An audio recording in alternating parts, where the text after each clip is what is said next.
Yo les Banks, j'espère que vous allez bien, j'espère que tout le monde va bien. Moi, ça va. Alors, nouvelle vidéo du match de l'équipe de France hier soir, donc contre l'Ukraine. Victoire 4-0. Il y a certaines choses à dire sur ce match-là. Il y a quand même de la déception aussi. Alors, il y a du bien, il y a du mieux, mais concrètement, moi, en tout cas, je rentre pas dans la case où je suis satisfait à 100%. Voilà, je rentre pas dans cette case-là où le match d'hier va m'effacer les précédents matchs contre l'Islande, contre l'Azerbaïdjan. En gros, ça va pas m'effacer les 2 dernières années de l'équipe de France. Parce que pour moi, cette équipe de France, depuis 1 an et demi, 2 ans, je la trouve plus que moyenne. J'attends de la voir contre une grosse équipe. La dernière fois qu'on a vu l'équipe de France contre une grosse équipe, c'était au mois de juin dernier contre l'Espagne et on a vu comment l'équipe de France s'était fait détruire. Hein, l'Espagne avait gagné 5-3 ou 5-4, mais ils menaient 5-1 à un moment donné du match et je pense qu'ils ont levé le pied et qu'ils jouaient tranquille, quoi. Mais on s'était fait détruire. Là, victoire 4-0. Une première mi-temps, concrètement, on voit rien du tout. Il n'y a rien qui se passe. C'est pas question que c'est mauvais, mais tu as l'impression que les joueurs, ils sont pas impliqués, ils ont pas envie. Alors oui, dans les stats, l'équipe de France a la 71% de possession de balle, de XG, de but attendu, elle en a 3,81, 25 tirs à 1. C'est vrai, oui, ok, tir cadré 10. Oui, l'équipe de France, dans la globalité, elle domine ce match-là. Mais en première mi-temps, je suis désolé, mais il s'est rien passé. Il s'est rien passé en première mi-temps. Et encore une fois, on ouvre le score sur penalty. Alors, le penalty est justifié, le penalty est valable. Il n'y a pas de problème. Ça, sur ça, on ne va pas polémiquer 100 ans. Mais par contre, je suis désolé, 2-3 minutes avant, il y a penalty pour l'Ukraine. Je suis désolé, il y a penalty pour l'Ukraine. L'attaquant ukrainien, j'ai plus son nom en tête, va pour frapper le ballon. Mécano, mais concrètement son pied en opposition et l'empêche de frapper. Ça l'empêche de frapper, ça empêche la balle de partir vers le but. Cette faute-là, si elle intervient au milieu de terrain, l'arbitre siffle faute. Siffle faute contre l'équipe de France. Nous sommes d'accord. Là, dans la surface, je suis désolé, pour moi, il y a penalty. Il y en a d'autres qui vont dire non, pour moi, c'est penalty. Pour moi, c'est penalty, c'est faute. Donc, voilà pourquoi et comment un match n'est pas pareil. Parce que s'il y a penalty à ce moment-là pour l'Ukraine, on va prendre dans l'éventualité où ils auraient ouvert le score, ça aurait fait 1-0 pour eux. À partir de ce moment-là, derrière, le match n'est plus le même. Le match n'est plus le même. Tu sais pas si derrière ce but et ce penalty potentiellement sifflé pour l'Ukraine, et on va dire s'ils le transforment, ça fait 1-0 pour eux, tu sais pas si derrière l'équipe de France met 4 buts. Et je pense pas, concrètement, je pense pas. Concrètement, je pense pas. Donc, ça m'a un peu gêné parce que surtout que 3 minutes après, il siffle penalty pour l'équipe de France. À juste titre, parce qu'il y a penalty. Il y a penalty, il y a faute, ok. Mais franchement, 3 minutes avant, siffle pour l'Ukraine aussi, concrètement. Maintenant, dans cette première mi-temps, euh, voilà, ça tâtille encore. C'est pas fluide, ça se cherche. Mbappé en première mi-temps, je l'ai trouvé vachement soliste, beaucoup trop individuel, beaucoup trop individuel. Encore une fois, il y a eu 3, 4 actions où il y avait des possibilités qu'il écarte le jeu. Non, monsieur, il cherche la frappe, alors que devant, tu avais 2, 3 défenseurs ukrainiens. Qu'est-ce que tu fais à frapper ici alors que c'est un angle fermé et que c'est pas possible, c'est bouché? Écarte le jeu. Tu avais soit Likadine, soit Olysée, qui était libre, tu vois. Moi, hier, encore une fois, en première mi-temps, pour moi, le meilleur homme du match, du moins en première mi-temps, c'est N'Golo Kanté. C'est N'Golo Kanté. Voilà. Cherki, j'ai bien aimé. Cherki, c'est le seul milieu constructeur et créateur qu'on a dans cette équipe de France. C'est vrai, c'est vrai. En plus, on peut pas dire qu'on a 2, 3 milieux créateurs. À l'époque, où il y avait Pogba. Là, c'est le seul. C'est le seul. Kanté, c'est pas lui qui va créer du jeu. Après, Koné, c'est pas lui qui va créer du jeu. Rabiot, pareil. Donc, Cherki, concrètement, c'est le seul créateur de jeu, tu vois. Donc, sur cette première mi-temps, encore une nouvelle fois, déçu. En deuxième mi-temps, je pense qu'il y a de la fatigue. La deuxième mi-temps, elle est clairement meilleure. Elle est clairement meilleure, tu vois. Mais moi, j'attends de cette équipe de France un match complet, comme je le disais hier ou avant-hier dans ma vidéo. J'attends un match complet de cette équipe de France de la première à la 95e. Pas une mi-temps sur 2 ou un quart d'heure sur 4. Non. de la première à la 95e. Je suis désolé. Là, deuxième mi-temps, oui, on a vu du jeu, ça allait plus vite, il y avait plus d'envie. Maintenant, je pense que côté ukrainien, il y avait aussi de la fatigue. Il y a des changements qui ont fait du bien. Et Kitike, je trouve que son entrée, elle est excellente. À Kliouche, encore une fois, comme ces matchs au mois d'octobre contre l'Islande et l'Azerbaïdjan, ces deux premières sélections, il fait une très belle rentrée. Par contre, j'ai pas compris, Deschamps, c'est pourquoi tu me sors Cherki. Alors, attention, Cherki, ça fait pas très longtemps qu'il est revenu de blessure avec Manchester City.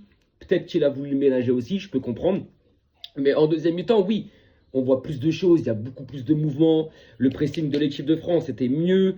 Les attaques étaient mieux orchestrées. Il y avait plus d'action. Techniquement, c'était plus fluide. C'était beaucoup plus précis. Et il y avait surtout plus d'envie qu'en première mi-temps. Ou en première mi-temps, concrètement, tu fais une sieste, c'est pareil, t'as rien loupé, tu vois. Mais moi, ça me dérange. Où ça me dérange et pourquoi? Parce que là, en face, c'est l'Ukraine. Concrètement, l'Ukraine, un tir, zéro cadré. Donc, tu as compris que l'Ukraine, ils vont pas te mettre en danger. C'est pas eux qui vont te faire souffrir. Tu vois ce que je veux dire? Donc, ce qui me dérange, c'est que si en face, on joue une grosse équipe, j'ai peur que ça ne le fasse pas, en fait. J'ai peur que cette équipe-là ne tienne pas la route face à une grosse équipe. Parce que concrètement, là, on a joué l'Azerbaïdjan, on a joué l'Islande et on joue l'Ukraine. C'est pas des mastodontes, hein, c'est pas des foudres de guerre, non, c'est des équipes plus que moyennes, voire même mauvaises, tu vois. C'est pas.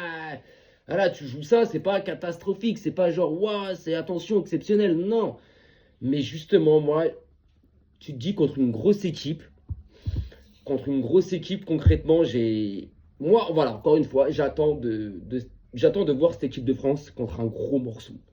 Voilà où je vais commencer vraiment à les juger. Pour l'instant, je ne peux pas très bien les juger. Alors, il y a un jugement qui est fait, il y a des premières déductions qui sont faites, etc. Ok, mais tu peux pas savoir où cette équipe-là, elle se trouve. Non, parce que on tape pas de gros.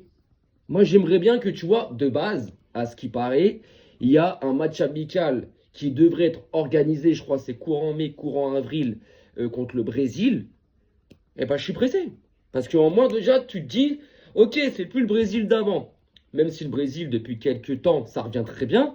Mais ok, tu as des gens, ils vont dire, oui, mais c'est plus le Brésil d'avant. Ouais, mais en termes de joueurs et d'individualité, le Brésil, ça fout droit l'Ukraine, ça fout droit l'Islande, ça fout droit l'Azerbaïdjan. Il n'y a pas de souci. À chaque ligne, ils ont des top joueurs mondiaux, des joueurs internationaux. C'est pas, voilà, tu prends l'attaque, c'est quand même, on te parle de Vinicius, de Rafinha, tu vois ce que je veux dire? C'est en défense, tu as quand même du Marquinhos, du Militao, bref, tu as quand même du joueur de classe mondiale, tu vois, par rapport à l'Ukraine, à l'Islande et à l'Azerbaïdjan. Donc, ça sera déjà un vrai test.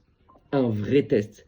Ça sera déjà un vrai test. Après, les autres vrais tests, ça sera en Coupe du Monde. Si on joue l'Allemagne, si on joue l'Angleterre, si on joue l'Argentine, si on joue l'Espagne, si on joue le Portugal. Voilà, ça sera vraiment ça le vrai test, tu vois. Déjà, face au Brésil, on va voir. Moi, j'attends cette équipe de France contre un gros morceau. Voilà. T'en as, ils vont se satisfaire de cette victoire contre l'Ukraine. Oh, 4-0, c'est parfait. Ces gens-là, je les classe dans la partie footix. Résultat d'Ista. En gros, pour vous, ce qui vous apporte, c'est le résultat. Vous voyez 4-0, mais dans le contenu, vous retenez rien. Moi, ce qui m'importe d'abord, c'est le contenu. Je préfère faire un vrai match de foot. Un beau match de foot de la première à la 95e, où tu as donné du plaisir à tes supporters, où tu as été dangereux tout le temps, où tu as procuré et tu as donné un beau jeu. À la fin, tu gagnes que 1-0. Ok, c'est pas grave. Mais en moins, tu sais ce que cette équipe-là, elle peut t'apporter. Là, concrètement, dans le contenu, encore une fois, il y a une mi-temps à oublier. La première mi-temps, elle est concrètement à zapper, à oublier tellement qu'elle est mauvaise. Et c'est pas normal. C'est pas normal. Parce que ce soir, si l'équipe de France joue comme elle a joué sur la première mi-temps, si en face tu mets le Brésil, tu mets l'Argentine, tu mets l'Espagne, à la mi-temps, on se fait torcher par deux buts d'écart. Facile. Et c'est ça qui me dérange. C'est ça qui me dérange. Moi, j'aurais voulu ce 4-0 avec une prestation globale et totale de la première à la 95e. Pas de la 46e à la 91e. Non, ça ne m'intéresse pas, ça. Moi, je préfère gagner 1-0, mais avoir un top football et un top jeu, que de gagner 4-0, mais être passé complètement en travers sur une mi-temps sur deux. Voilà. Maintenant, il y en a d'autres qui ne seront pas d'accord, mais bon. Donc, franchement, je me dis que est-ce que cette équipe-là, elle sera pas meilleure contre un gros morceau? Je le pense aussi. Mais ça, on le verra face au Brésil. Normalement, si le match amical est organisé, on le verra qu'au mois de. Ils en parlent pour avril-mai, tu vois. Donc maintenant, sinon, si tu prends Mac Maignan n'a rien eu à faire. Excusez-moi, je vais juste m'hydrater 2 petites secondes, hein, les gars.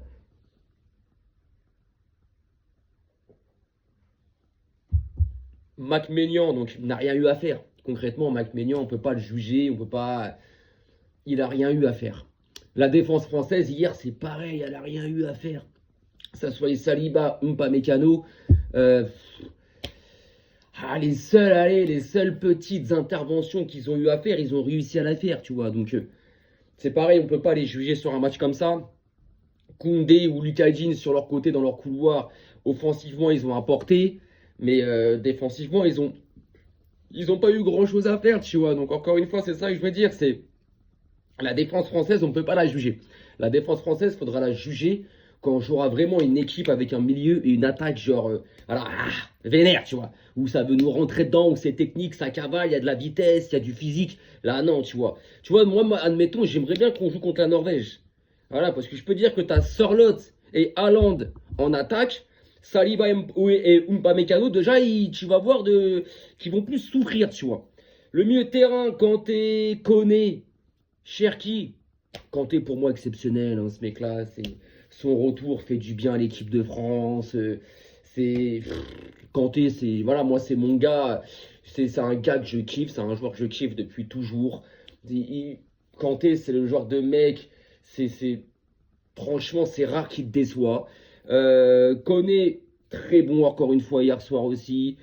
Cherki, technique, bah, tu sens que c'est ton milieu créateur quoi.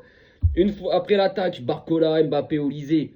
Olysée en première mi-temps, comme toute l'équipe, moyen, deuxième, meilleur. Barcola, ouais, voilà, hein, vous pouvez voir dans mes précédentes vidéos, Barcola, c'est pas le joueur que, je sais pas, moi je trouve pas que ce joueur-là, moi je trouve que c'est un joueur, Barcola, il lui faut de l'espace. Dans les petits espaces, il devient moyen, quoi, il devient même mauvais. Donc Barcola, moi je suis pas encore satisfait.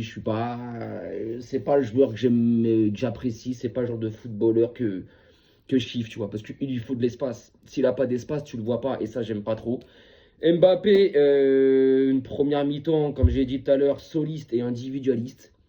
Deuxième mi-temps, beaucoup meilleur. Mais première mi-temps, ouais, brouillonne, mais comme toute l'équipe.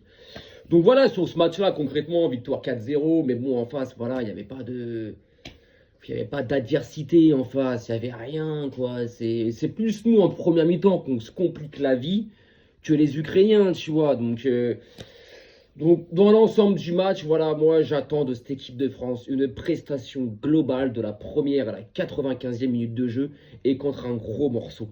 Voilà, c'est tout. Je ne demande pas la lune. Je demande un bon match de l'équipe de France, parfait de la première à la 95e, contre une grosse équipe. C'est tout.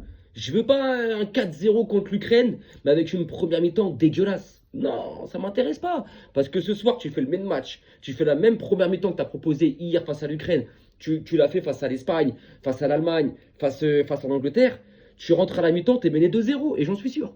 Donc voilà, donc sur ce match-là, c'est tout ce que j'avais à dire. Ma prochaine vidéo sera basée sur Cristiano Ronaldo par rapport à son match d'hier, à la défaite du Portugal 2-0 et à son carton rouge qu'il s'est mangé à la 60e minute de jeu, vers là à l'heure de jeu. Donc je vais revenir sur ça juste après cette vidéo. Et puis je vous invite aussi à aller la voir, à la liker. Et vous allez voir qu'il y a pas mal de choses à dire sur lui parce que concrètement, à 40 ans, vieux père, t'as pas à être frustré comme ça, je pense. Les goats, je vous souhaite une bonne fin de soirée et belle fin de journée et un bon début de week-end. Arrivederci.